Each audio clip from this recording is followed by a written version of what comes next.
Hello every students, मैं विश्वेंद्र चौधरी। हम start करेंगे बेटा बीएससी सेकेंड ईयर इलेक्ट्रॉनिक्स को। ओके बेटा? हाँ, तो बीएससी सेकेंड ईयर इलेक्ट्रॉनिक्स का हम टोटल सिलेबस कराएंगे और जहाँ से मतलब यानी unit first, unit second, unit third और यूनिट फोर्थ। ठीक है बेटा? हाँ, जितना भी होगा बहुत अच्छे से देंगे, जितना होगा मुझसे उतना अच्छे से अच्छा देने की कोशिश करूंगा। तो देखो बेटा, इलेक्ट्रॉनिक्स बीएससी सेकेंड ईयर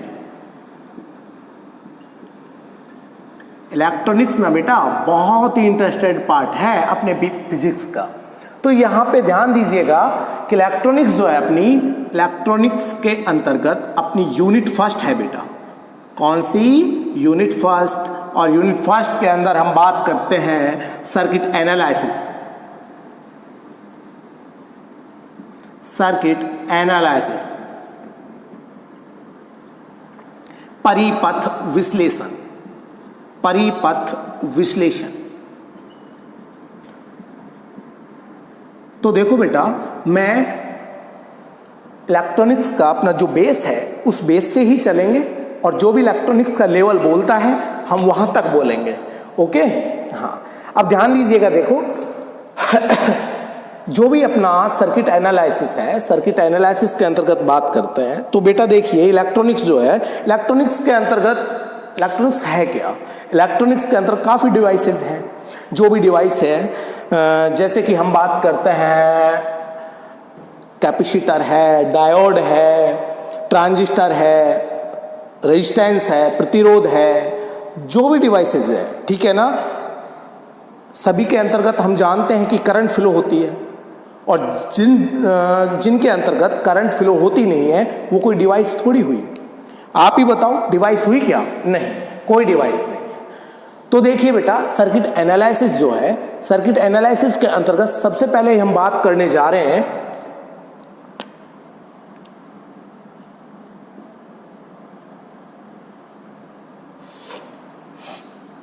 स्रोत। स्रोत, आखिरकार ये स्रोत होते क्या है? स्रोत होते क्या है? स्रोत होते क्या हैं? कितने टाइप्स के होते हैं? तो स्रोत कितने टाइप्स के होते हैं बेटा? दो टाइप्स के होते हैं। एक तो होते हैं अपने वोल्टता स्रोत। कौन से बेटा? वोल्टता स्रोत, वोल्टेज सोर्स, वोल्टेज सोर्स। और सेकंड है अपना धारा स्रोत, करंट सोर्स। कौन सा बेटा? Current source.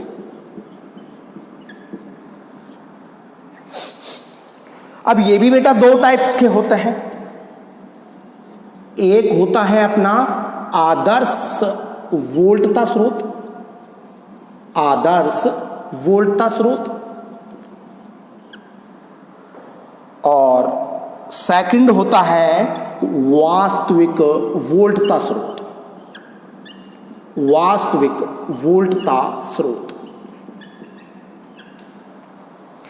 ठीक है बेटा? हाँ, यानी ideal, ideal voltage source, ideal voltage source और real voltage source, real voltage source. इसी प्रकार करंट जो सोर्स है अपने, धारा स्रोत हैं, वो भी दो टाइप के होते हैं। कौन से? बोलो बेटा। वही आइडियल करंट सोर्स और रियल करंट सोर्स।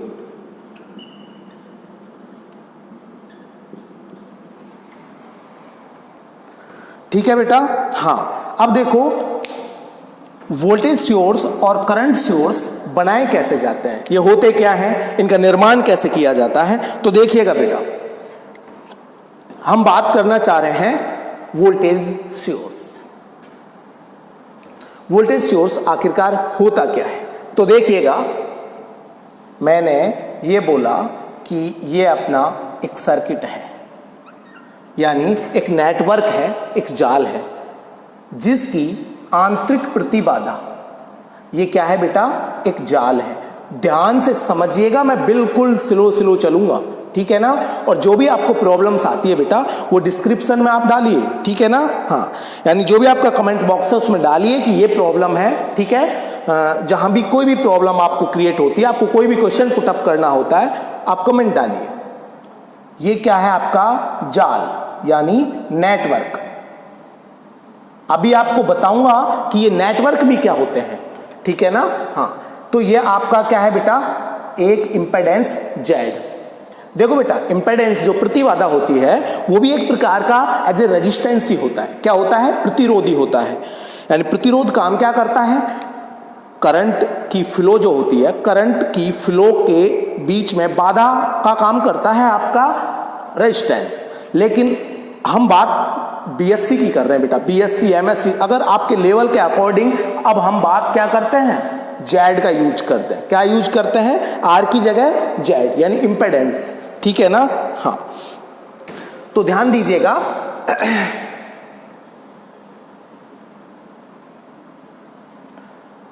ये आपके परिपथ की आंतरिक प्रतिबाधा है, ठीक है बेटा। ये आपका क्या है, नेटवर्क।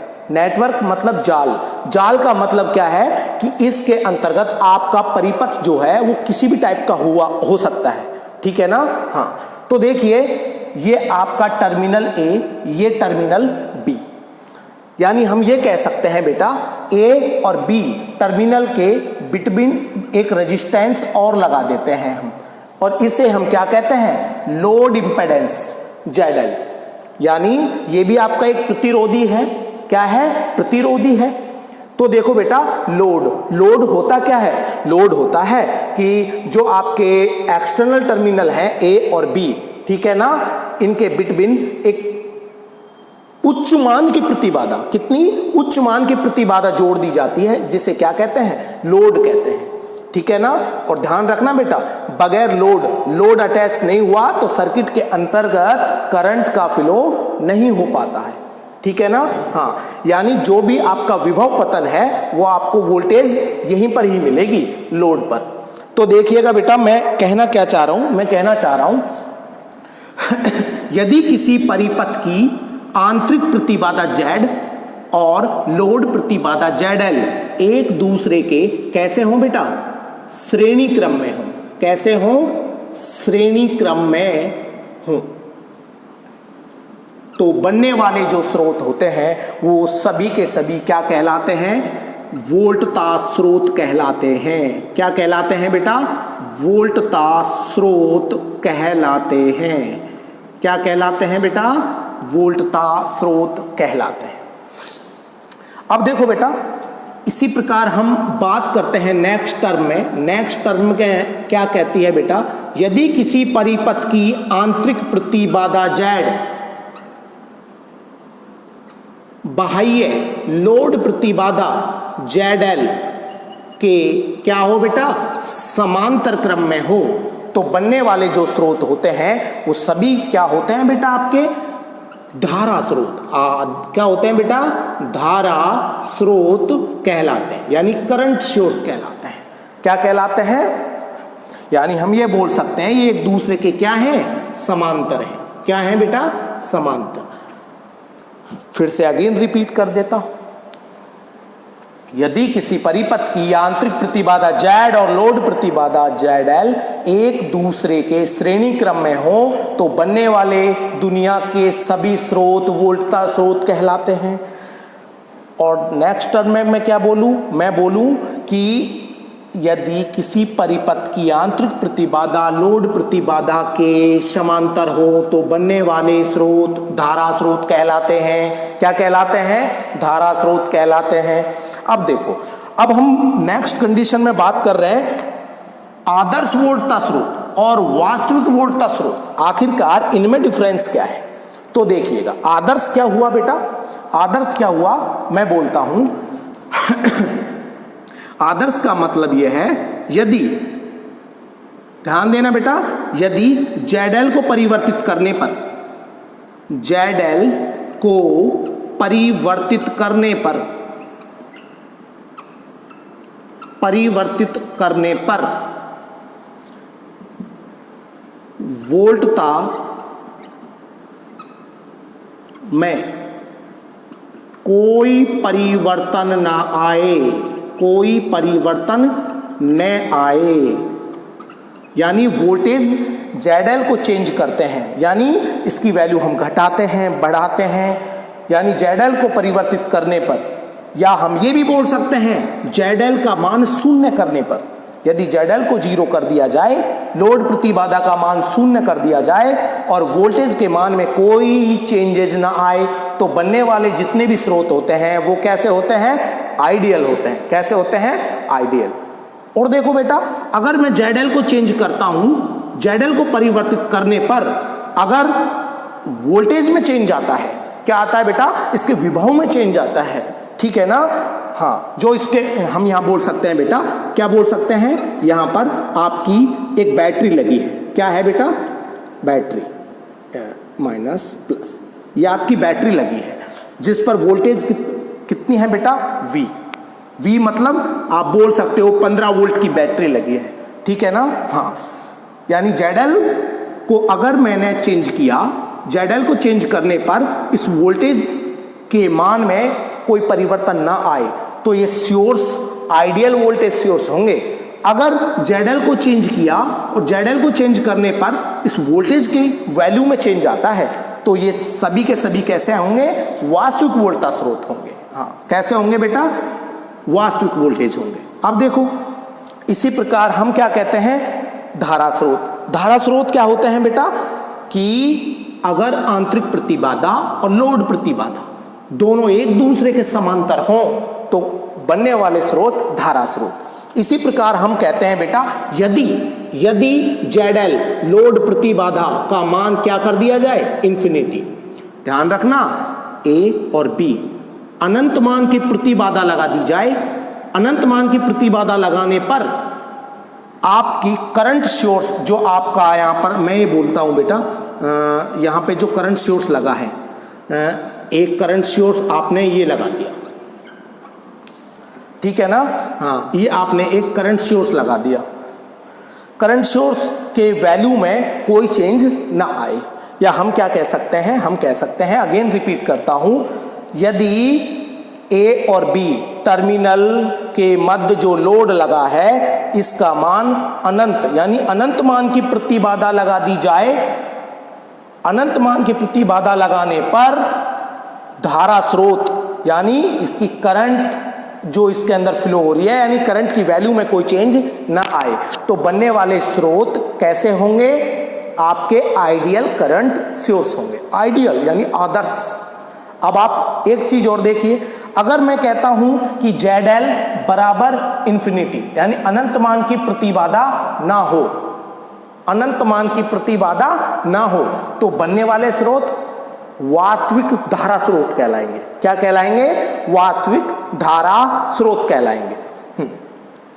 अब आप खुद बताइए बेटा, क्या आप आइडियल करंट सोर्स बना सकते हो? बना सकते हो क्या?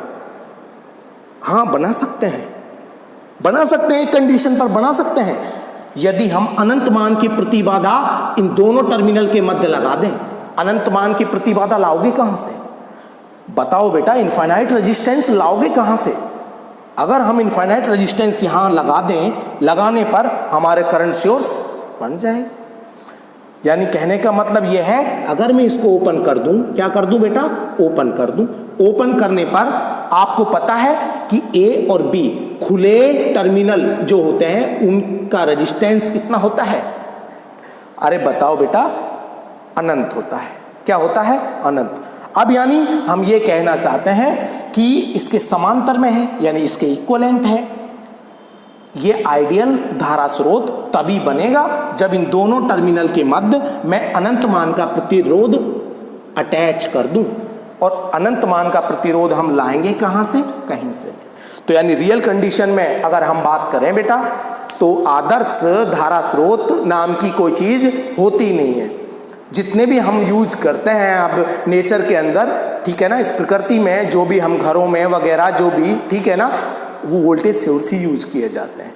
क्या यूज किए जाते हैं बेटा? वोल्टेज सोर्स ही यूज किए जाते हैं। ये ध्यान रखने की बातें हैं। तो स्क्रीनशॉट ले सकते हो आप।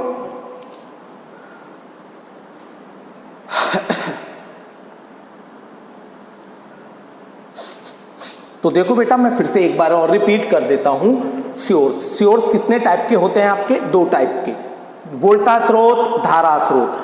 वोल्टेज सोर्स और current source. Voltage source 2 type के होते हैं, आदर्श वोल्टेज स्रोत और वास्तविक वोल्टेज स्रोत। इसी प्रकार आपके करंट सोर्स जो होते हैं वो भी 2 टाइप के होते हैं, आइडियल करंट सोर्स, आइडियल, बोलो बेटा, आइडियल करंट सोर्स और रियल करंट सोर्स। ठीक है ना? अब देखो आखिरकार ये वोल्टेज सोर्स होते क्या हैं। तो देखो बेटा, किसी परिपथ की अगर इंटरनल इंपेडेंस और लोड इंपेडेंस एक दूसरे के सीरीज में कनेक्ट कर दी जाए तो बनने वाले जो स्रोत होगा वो कौन सा होगा? आपका वोल्टेज सोर्स होगा। कौन सा होगा बेटा? वोल्टेज सोर्स होगा। इसी प्रकार इसका जस्ट अपोजिट में बात करूं कि जो इसकी इंटरनल सर्किट की जो इंटरनल इंपेडेंस और लोड इंपेडेंस एक दूसरे के पैरेलल में जोड़ दी जाए तो बनने वाले जो स्रोत होंगे वो कौन से होंगे? आपके धारा स्रोत, करंट सोर्स होंगे। अब देखो मैंने क्या बोला? मैंने बोला कि लोड इंपेडेंस, जो इसकी एक्सटर्नल इंपेडेंस ये ZL लगी हुई है, यानी इसको मैं क्या कर दूं? 0। और 0 करने पर अगर आपकी वोल्टेज यानी जो बैटरी लगी है उसका मान चेंज ना हो, मतलब एक टर्म में मैं और रिपीट करूं कि इस वोल्टेज यानी ZL का मान 0 करने पर या ZL को परिवर्तित करने पर, ध्यान से सुनना, ZL को 0 करने पर या ZL को परिवर्तित करने पर वोल्टेज ZL पर डिपेंड करे, यानी वोल्टता लोड पर निर्भर करती है। ठीक है ना?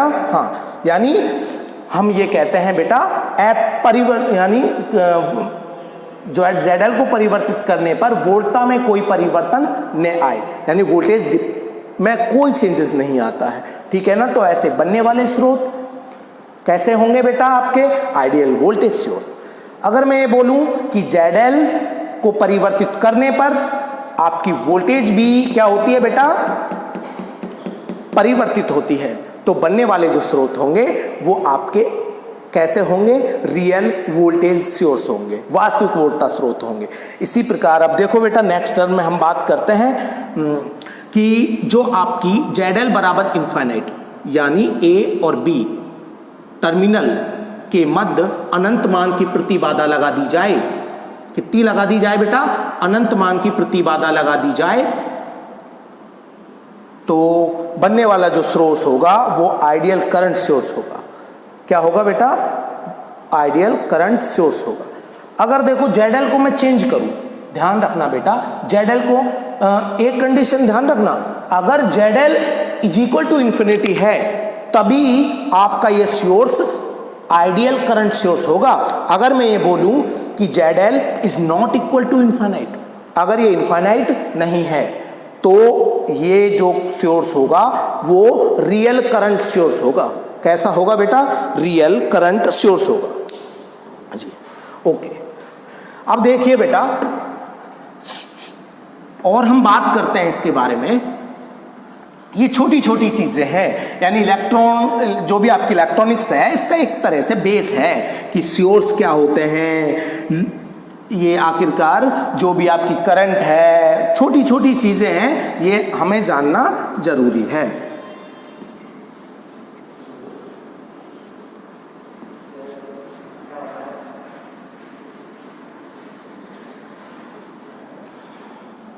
हाँ बेटा, देखिएगा कुछ टर्म और है अपने पास, जैसे कि देखिएगा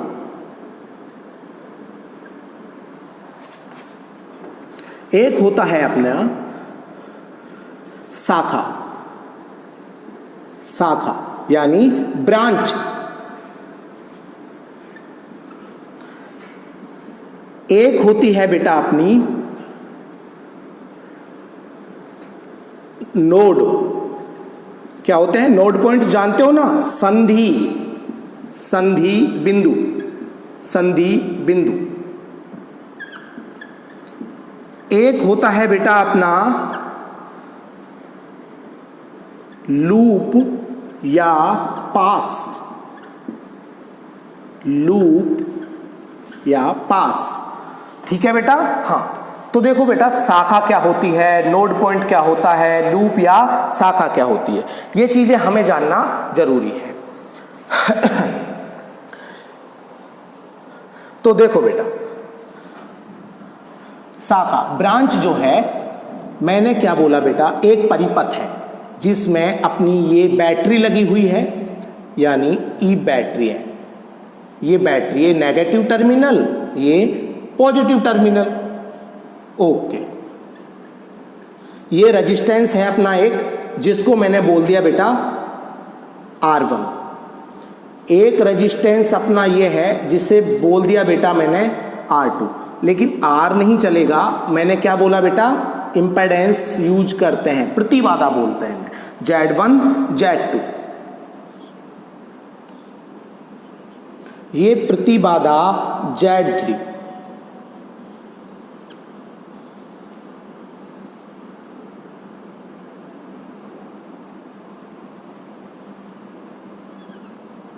ओके बेटा, अब देखो मैं इनको पॉइंट दे देता हूं, ये पॉइंट ए है, ये पॉइंट बी है, ये पॉइंट सी है, ये पॉइंट क्या है, डी है, और ये पॉइंट ई है। अब देखिए बेटा ए और बी, ए और बी ये क्या है बेटा, एक ब्रांच है।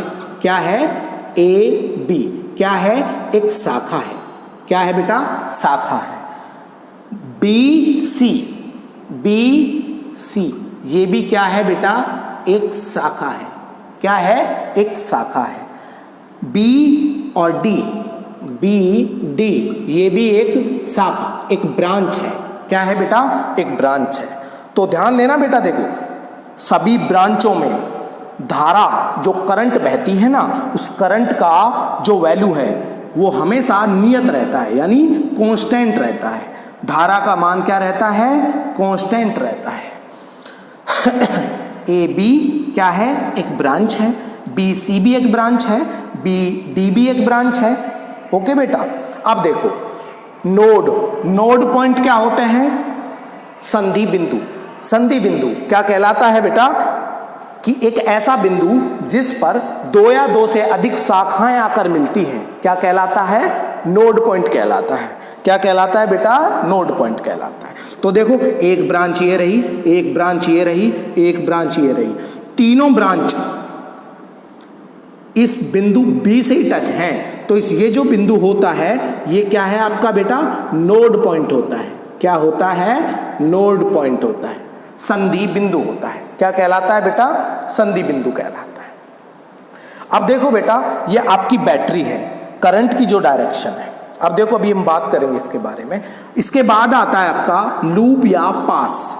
लूप या पास क्या होता है बेटा, दो या दो से अधिक ब्रांचों से बनने वाला बंद पथ क्या कहलाता है, लूप या पास कहलाता है। तो देखो ए बी डी ई ए यानी लूप या पास। लूप या पास क्या कहलाएगा बेटा, देखो A B D E A, A B D E A ये क्या है, एक लूप है।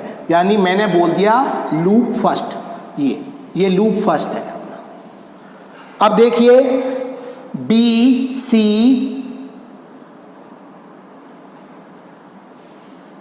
इसको भी एक पॉइंट दे दो आप, इसको आप ऐसे बोल लो सी D E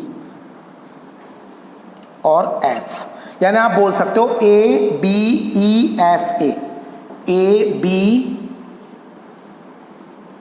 E F A, A B E F A ये क्या है, एक लूप है।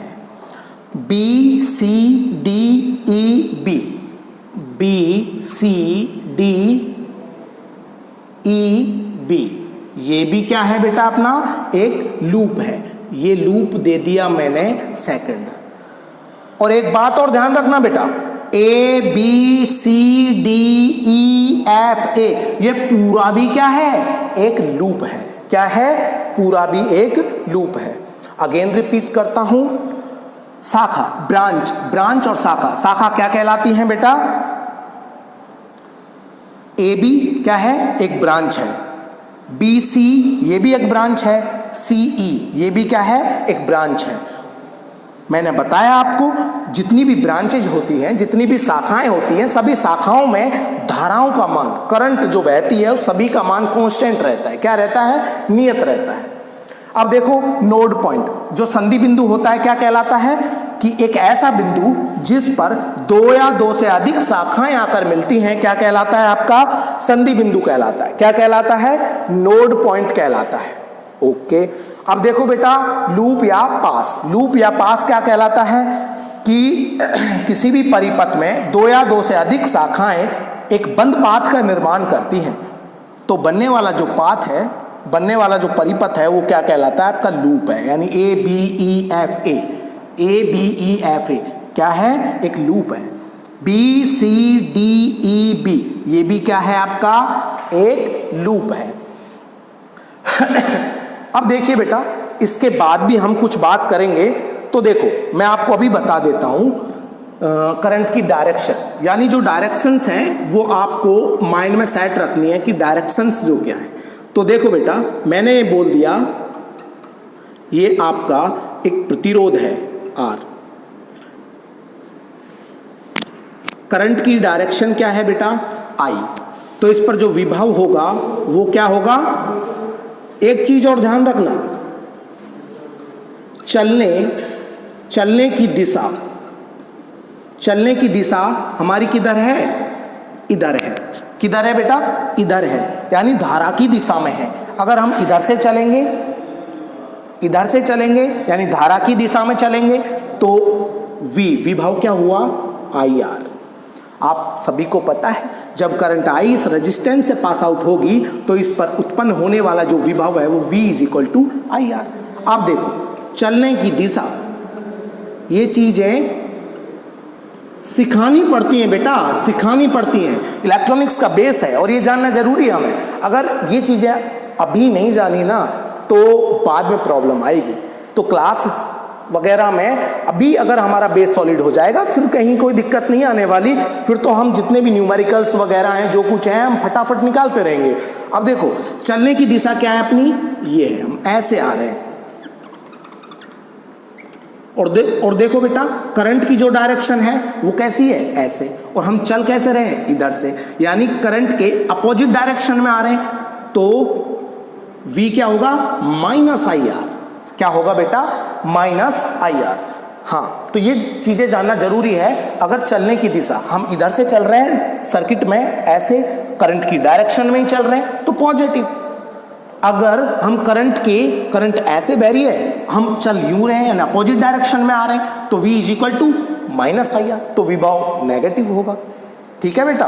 हाँ, एक चीज और,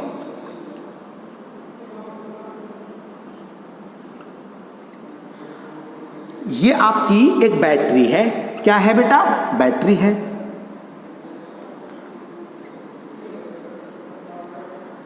चलने की दिशा कैसे है बेटा? आपकी ये है, चलने की दिशा ये है और करंट की डायरेक्शन क्या है? ये है। ठीक है ना? हाँ, तो ये आपका टर्मिनल नेगेटिव, ये टर्मिनल पॉजिटिव। ध्यान देना बेटा, ये टर्मिनल नेगेटिव, ये टर्मिनल पॉजिटिव होता है। ठीक है ना? आपकी डायरेक्शन क्या है? ऐसे। चलने की दिशा ये है, तो यहां पर हम क्या लेंगे बेटा? -E। क्या लेंगे? -E। पहले ये टर्म, अगर इधर चल रहे हैं तो कौन सा टर्मिनल आ रहा है? नेगेटिव टर्मिनल पहले आ रहा है, तो हम क्या लेंगे? -E। यानी आप क्या बोल सकते हो? देखो अगर यहां पर एक रेजिस्टेंस और है R, ध्यान देना R, तो हम क्या बोलेंगे? इधर से चलो, क्योंकि चलने की डायरेक्शन अपनी ये है, यानी करंट की डायरेक्शन में है तो माइनस पहले लगाएंगे E। आगे चलो, करंट इससे पास आउट होगी, विभव प्लस IR। ठीक है बेटा? हाँ, तो -E + IR इस टाइप से लेते हैं। अब देखो चलने की दिशा, चलने की दिशा, चलने की दिशा आपकी क्या है, ध्यान से देखना, वही मैंने क्या बोला है, ये आपकी करंट आई है, ये नेगेटिव टर्मिनल, ये पॉजिटिव टर्मिनल, ये आपका रेजिस्टेंस आर। अब आपकी डायरेक्शन क्या है, आपकी डायरेक्शन, चलने की डायरेक्शन ये है, तो इस डायरेक्शन में आओ तो क्या होगा बेटा, आई आर, ध्यान देना देखो, और पॉजिटिव भी क्या होगा, प्लस ई, क्योंकि जो आपकी बैटरी है, आप इस टर्मिनल से तो ऐड हो रहे हो ना, तो इधर से आओगे तो आई आर प्लस,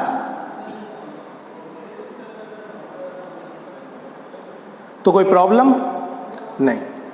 तो देखो बेटा, एक चीज आप हमेशा ध्यान रखना, ये चीजें जानना जरूरी है, नोड पॉइंट होते क्या हैं, लूप पास क्या है, शाखाएं क्या हैं, ठीक है ना, ब्रांचेस क्या हैं, सर्किट एनालिसिस। सर्किट एनालिसिस पढ़ने से पहले जितनी भी अपनी अभी थ्योरम आएंगी, जितनी भी थ्योरम्स हैं, थ्योरम्स का सॉल्यूशन करें, थ्योरम्स के अंदर हम डायरेक्ट जाएं, उससे कोई लेना देना नहीं है, पहले हमें ये चीजें जानना जरूरी है। स्क्रीनशॉट ले सकते हो।